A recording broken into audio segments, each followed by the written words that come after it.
Olá, sejam bem-vindos. Hoje a gente vai mergulhar de cabeça em uma história de muita coragem, uma amizade daquelas e, claro, os desafios perigosíssimos que se escondem lá nos muros de Hogwarts. Vamos juntos desvendar o 16º capítulo de Harry Potter e a Pedra Filosofal, o famoso Através do Alçapão. Imagina a cena, o ano letivo tá acabando, um calorão toma conta do castelo, mas pro Harry Potter, sabe, uma sensação horrível só cresce, bem ali na dor ardente da cicatriz na testa dele. Aquele pesadelo antigo que ele tinha, agora tá pior do que nunca. Uma figura de capuz, pingando sangue. Ele tá convencido de que a Pedra Filosofal corre perigo. Só que o Rony e Hermione, eles não parecem tão preocupados, sabe? Eles confiam que a pedra tá segura enquanto Dumbledore estiver por perto. Para eles, essa história do Voldemort é assustadora, claro, mas parece uma coisa distante. Eles estavam ocupados demais com as revisões para se preocupar com o que o Snape poderia estar aprontando. E aí, depois da última prova, quando todo mundo estava relaxando ali na beira do lago, a dor na cicatriz do Harry não dava trégua. De repente, ele viu uma coruja voando para a escola e pá! Uma percepção horrível atinge ele, conectando tudo. Um gigante amigo, um estranho misterioso e um ovo de dragão raríssimo. Ele se levanta num pulo, pálido. A verdade tinha caído como um raio. Eles saem correndo e encontram o Hagrid ali, de boa, descascando ervilhas do lado de fora da casa dele. O Harry vai direto ao ponto, sem rodeios, e pergunta sobre o estranho de capuz com quem ele jogou cartas. Aquele que, olha só que coincidência, tinha um ovo de dragão ilegal no bolso. O Hagrid, bem casualmente, responde que nunca viu o rosto do homem, porque ele não tirou o capuz em momento nenhum. E aqui, gente, aqui tá o ponto crucial. O Harry pressiona e o Hagrid tenta se lembrar da conversa. Ele admite que depois de umas bebidas, o estranho perguntou sobre as criaturas que ele cuidava. E aí, para provar que conseguiria lidar com o dragão, o Hagrid mencionou o Fofo, o cão de 3 cabeças. E no momento de descuido, ele revelou o segredo para acalmar o bicho. Quando a ficha cai, o rosto do Hagrid se enche de horror. Ele entregou o segredo. Em pânico, o trio dispara de volta para o castelo. O salão de entrada parece até mais frio e sombrio depois do sol lá de fora. Agora eles sabem que o Snape, ou, pior, o próprio Voldemort, tem a chave para passar do primeiro obstáculo. A única esperança deles é achar o Dumbledore antes que seja tarde demais. Só que o plano deles dá errado logo de cara. A professora McGonagall os para no caminho e quando pedem para ver o Dumbledore, ela informa bem friamente que ele partiu para Londres há 10 minutos. O Harry, desesperado, acaba falando da Pedra Filosofal. A McGonagall fica chocada que eles sabem disso, mas se recusa a acreditar na história, garantindo que a pedra está perfeitamente segura. Com o Dumbledore fora e os professores sem querer dar ouvidos, o tempo está se esgotando. O Harry tem certeza de que foi o Snape que forjou aquele bilhete, só para tirar o Dumbledore do caminho. O trio percebe que, bom, não resta outra escolha. A responsabilidade caiu toda nos ombros deles.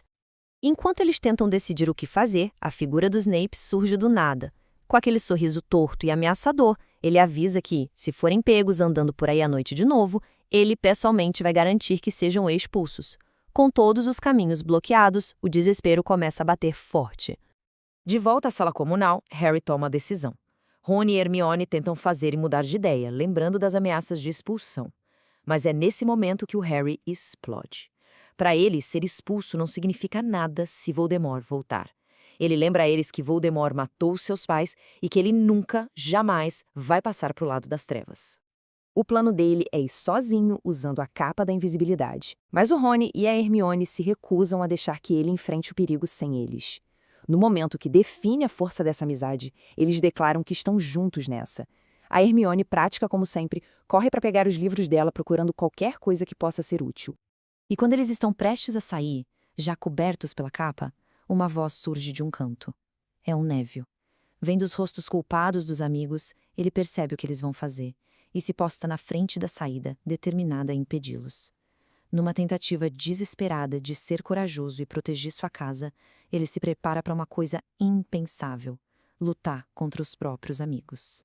Sem tempo para explicar, e com o coração apertado, a Hermione levanta a varinha. Ela pede desculpas ao Neville e lança o feitiço. O corpo do Neville enrijece na hora e ele cai no chão, duro como uma tábua, só com os olhos se movendo de horror. A noite já começou com um péssimo presságio. Debaixo da capa da invisibilidade, eles sobem até o corredor proibido do 3º andar. A aventura através do alçapão está prestes a começar. E ao chegarem lá, eles encontram a porta já entreaberta. O Snape já passou pelo fofo. O desafio começou pra valer. Primeiro, a flauta do Harry bota o fofo pra dormir. Eles pulam pelo alçapão e caem numa coisa macia, o visgo do diabo. Quando a planta começa a estrangulá-los, a inteligência da Hermione salva todo mundo com um feitiço de fogo. O próximo desafio testa a habilidade do Harry. Numa sala cheia de chaves com asas, seu talento como apanhador o ajuda a capturar a única chave que vai abrir a porta. A porta se abre para uma sala escura que, de repente, se ilumina, revelando um tabuleiro de xadrez em tamanho real. As peças são mais altas que eles, esculpidas em pedra preta e branca.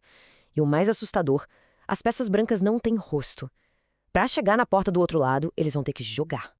O Ron, que é um jogador de xadrez brilhante, assume o comando. Ele sabe que eles precisam tomar o lugar de 3 peças negras. Ele se posiciona como um cavalo, põe o Harry como bispo e a Hermione como uma torre. O jogo começa. E a cada movimento, as peças brancas destroem as negras com uma violência brutal, arrastando os destroços para fora do tabuleiro. Isso não é só um jogo, é uma batalha. A partida chega a um ponto crítico. O Rony, com o rosto pálido, mas muito determinado, percebe que só existe um jeito de vencer. Ele precisa se sacrificar. Ignorando os protestos do Harry e da Hermione, ele avança com sua peça. A Rainha Branca o ataca com seu braço de pedra e o Rony cai no chão, desacordado. Com o caminhão livre, Harry avança e dá o cheque mate no Rei Branco. As peças que sobraram se curvam, abrindo passagem. Com o último olhar desesperado para o Rony, Harry e Hermione correm para a próxima sala. E lá, eles encontram um trasgo ainda maior do que aquele que eles enfrentaram antes. Só que ele já está nocauteado. Isso só pode significar uma coisa. Alguém está na frente deles e perigosamente perto da pedra. Eles finalmente chegam às 2 últimas câmaras. E é ali que a parceria deles vai ser testada de um jeito que nunca imaginaram. A sala seguinte não tem criatura nenhuma, só uma mesa com 7 garrafas de formatos diferentes. Uma chama roxa bloqueia a porta por onde entraram, e uma chama preta bloqueia a saída. Ao lado das garrafas tem um pergaminho com um enigma. A Hermione, por espanto do Harry, dá um sorriso. Isso não é magia, é lógica, ela diz. Ela lê o enigma várias vezes, andando de um lado para o outro, e em poucos minutos desvenda o quebra-cabeça do Snape. Ela identifica cada frasco, os venenos, os vinhos e as 2 poções mágicas. Mas aí, eles descobrem um problema terrível. A menor garrafa, aquela que permite passar pelas chamas negras em direção à pedra, tem só um gole. Mal dá para uma pessoa. A decisão é instantânea e silenciosa. O Harry vai ter que seguir em frente sozinho. O Harry insiste que a Hermione volte com a outra poção, ajude o Rony e mande uma coruja para o Dumbledore. Numa despedida emocionante, a Hermione o abraça. Ela o lembra de que ele é um grande bruxo, mais importante do que qualquer inteligência ou conhecimento de livros. Ela exalta a amizade e a bravura dele, antes de beber sua poção e atravessar as chamas roxas. Sozinho, Harry pega a garrafinha, respira fundo e bebe de uma vez. Uma sensação gelada percorre seu corpo. Ele caminha em direção às chamas negras que lambem seu corpo sem machucá-lo. E então, ele está do outro lado. E lá, na câmara final, não está o inimigo que ele esperava. A figura que o aguarda é muito mais chocante, preparando o palco para um confronto que vai mudar tudo.